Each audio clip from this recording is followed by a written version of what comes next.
Dándole seguimiento a la agenda, presentaremos a Carlos Sánchez Berzaín, del Instituto Interamericano por la Democracia de Bolivia.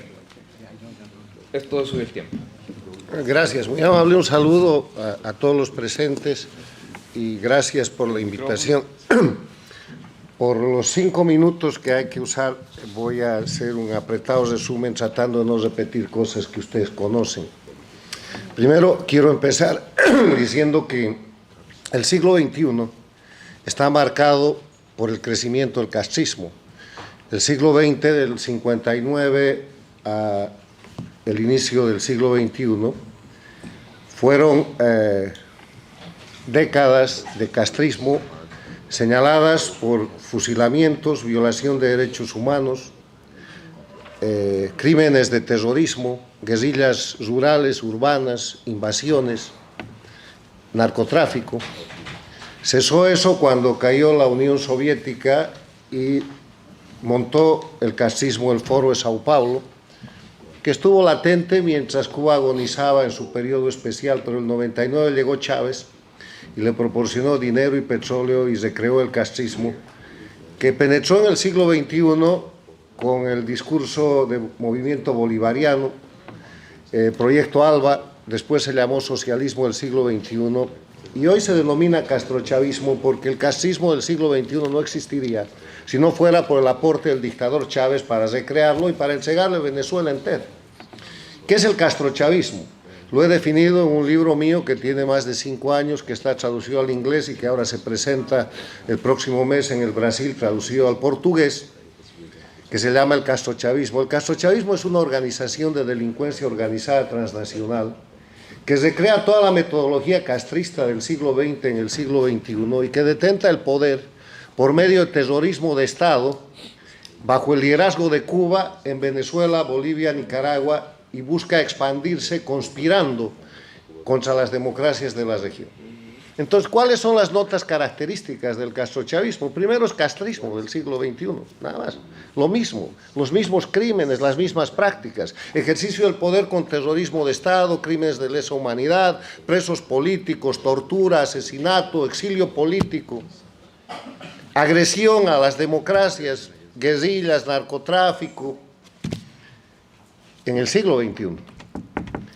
El segundo elemento es que ha logrado una organización de expansión de delincuencia organizada que abarca hoy día dictaduras que están ubicadas en Venezuela, en Bolivia, en Nicaragua, estuvieron en el Ecuador, tienen 2 gobiernos paradictatoriales en países democráticos, que son México y Argentina, México con López Obrador y Argentina con Fernández Kirchner, y llamo regímenes o gobiernos paradictatoriales a gobiernos que, siendo países democráticos, han puesto toda su política exterior y gran parte de sus recursos internos para sostener y proteger a la dictadura de Cuba, para rehabilitar a la dictadura de Venezuela, para reponer la dictadura en Bolivia, cosa que han logrado, y para encubrir a la dictadura de Nicaragua.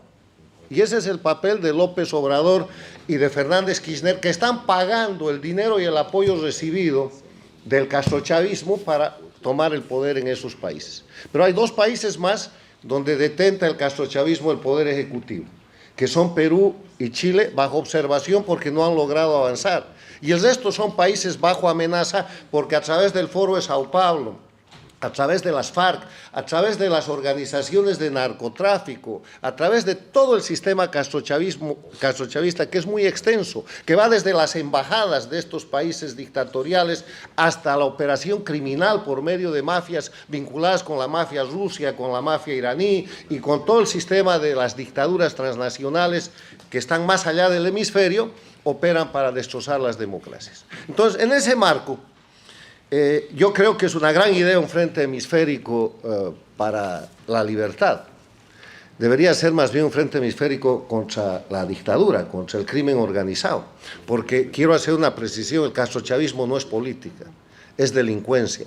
Y el error en el que no debemos caer es entrar en un debate ideológico, político, programático con el crimen organizado, porque todo lo que quiere el crimen organizado por estrategia del G2 cubano es estar en la política. Hay que sacarlos de la política y hay que tratarlos como criminales, porque Cuba, Venezuela, Bolivia y Nicaragua son narcoestados. Todos alientan el terrorismo y utilizan la migración como instrumento de presión sobre Estados Unidos y sobre todos los países en un acto de agresión. Esto que acaba de pasar con Estados Unidos es el enésimo marielazo. En ese sentido tengo unas propuestas. Primero, no equivocarnos en lo que es la definición del enemigo. El enemigo se llama castrochavismo, pero es Cuba. Se llama Cuba. El resto es la expansión de la dictadura cubana. Una dictadura cubana que ya les he referido cómo se recrea para el siglo XXI y que está fuerte y que es la líder de América Latina hoy día y Estados Unidos lamentablemente lo acaba de reconocer.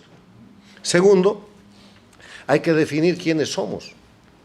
¿Quiénes somos? Todos, pero hay que empezar a trabajar en conjunto porque los colombianos creen que pueden solos, los venezolanos creyeron lo mismo, los peruanos están pensando lo mismo y no es creando un anteforo de Sao Paulo que esto se va a salvar, es identificando al enemigo y es señalando la condición del enemigo. Y finalmente, yo termino diciendo que esta es una tarea difícil porque he descubierto, después de casi 20 años de exilio, que la lucha por la libertad y la lucha contra las dictaduras es una tarea difícil, porque tenemos amigos de mentira y enemigos de verdad.